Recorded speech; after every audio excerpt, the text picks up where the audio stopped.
Hi, I'm Ron from Kolleno, one of the leading suite app to manage your financial operations. And today we're discussing how to process customer refunds in NetSuite and when to apply them against a payment or credit memo. So I'm going to go into NetSuite, and that's the customer refund page. So a customer refund, it's a transaction that returns money to a customer, typically due to a return of goods or cancellation of services. In NetSuite, these refunds can be handled in two primary ways, depending on the context of your refund and your underlying business processes. So the first way, which is probably the most obvious, is to refund against a payment. This approach is used when you're returning funds directly back to the customer. It's straightforward and ideal for situations where the original transaction was a cash sale or an invoice payment. For example, if a customer paid an invoice and then returned the purchased goods, you would issue a refund against a specific payment, returning the money via the original payment method. That's for the payment, which is the most obvious one, but there's also the other option of refunding against a credit memo or credit note. This method is more applied when there's a need to first acknowledge the return or service cancellation through a credit memo before issuing the refund. So the credit memo, as you know, it will adjust the customer's account balance, reflecting the value of the returned goods or canceled services. It's particularly useful, I would say, for returns or service issues.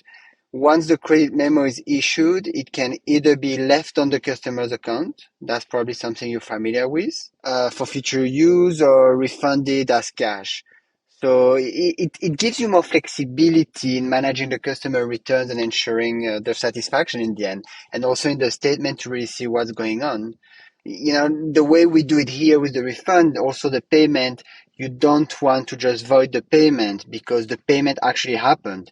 You want to show that you had first a payment in and then a payment out as a refund. So choosing between the two methods, payments or credit memo, it really depends on the specific situation and how your business prefers to manage customer transaction. So if I go here, you see on my page customer refund, I have a button new transaction. So I click on it and then I'll type client name, Alex Wolf. Then NetSuite has loaded, perfect. And you can see here at the moment, there's one credit memo and one payment for Alex Wolf I can choose, which is exactly what I just explained between the credit memo and the payment. So I'm going to choose the payment. But one thing to remember is here, you have a tab refund method. And you have to say, you see, at least for me, it's a mandatory field. Maybe in your custom form, it won't be, but that's the default. And I refund, let's say, in cash. So I go back, I choose the payment, I click save. That's for my accounting period. It's not important. And then that's it. You have recorded a customer refund and your books are very clean. You can see the payment and you can see when you refunded the payment, how much you refunded, and the refund method that you've used for the payment.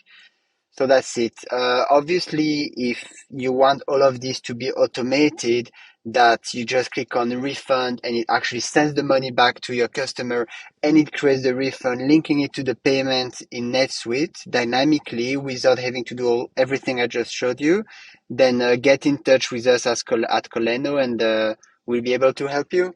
Bye bye.